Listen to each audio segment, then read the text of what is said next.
Hey guys, today we have got a really awesome watch. It's quickly becoming one of my favorite watches, I think.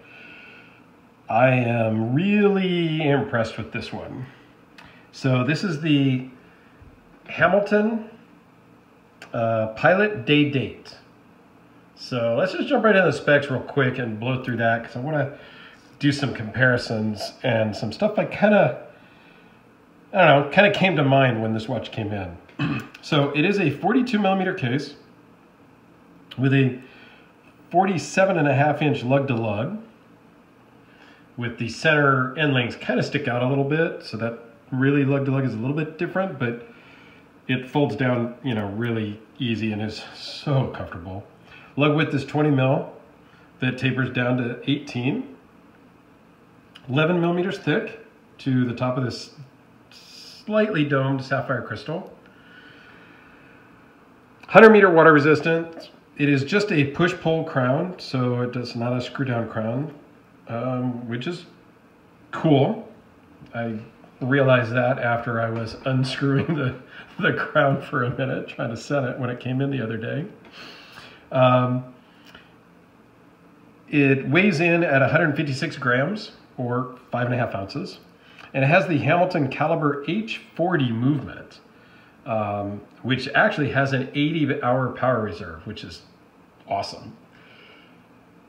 I love how it has the full day written out at the top, and then it's got the date down at the bottom, at the 6 o'clock position.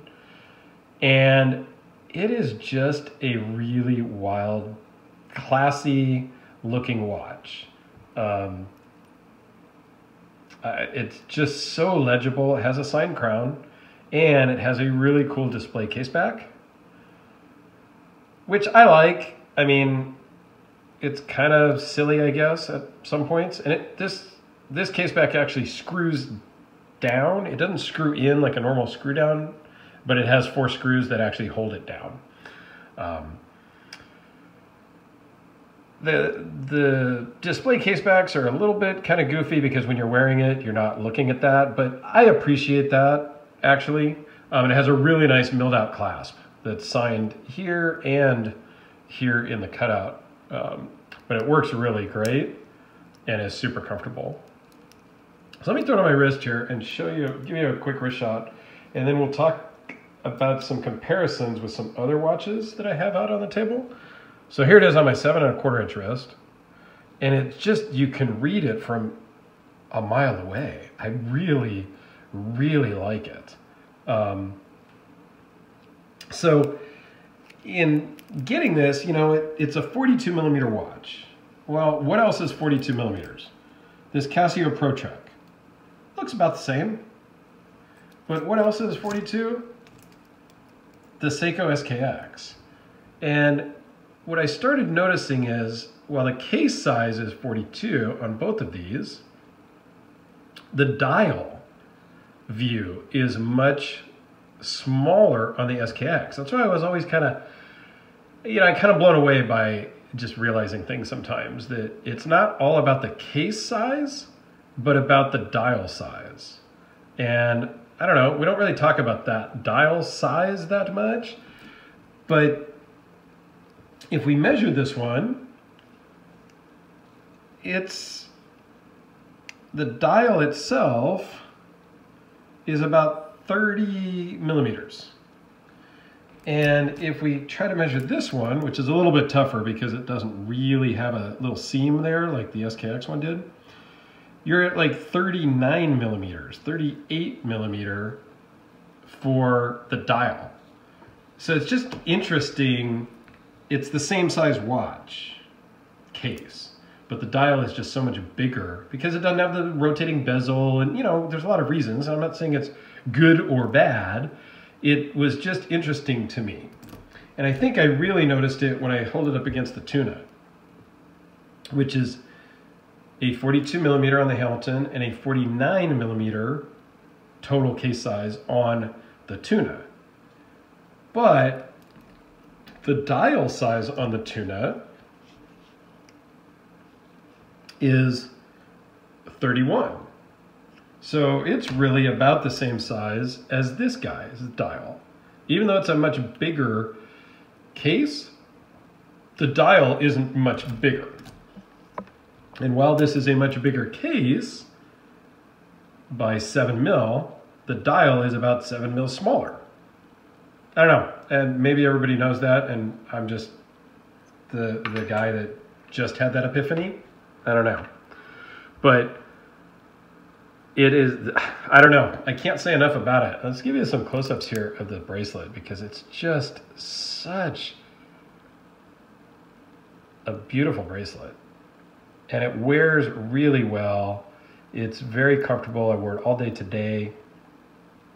The brushing on the case is great.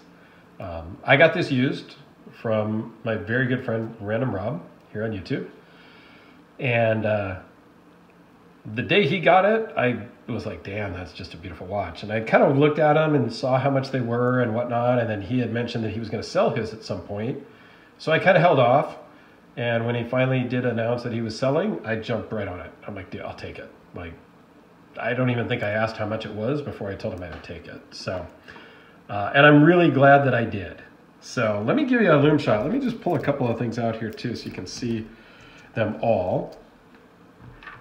Just because, you know, why not, right? So let's see here. Oops. So on the Hamilton, the loom is not great. I mean, it is what it is, right? You can read it. It's legible enough, but it does not compare to the Tuna nor the SKX. This is a custom built SKX. Even the Casio Pro Trek has, you know, decent loom. It's on par with the Hamilton, sort of. It's probably a little bit better. But the Casio has a light, which, you know, kind of shows out. But I don't know. How can you not like looking at some loom? So the Hamilton doesn't do as great of a job on the loom as the Seikos do, but not much does. And then you've got our little loom monster guy that I got from Jerry. So I had to have him in the picture too, just because he's fun. So anyway, there is the Hamilton Pilot Day Date.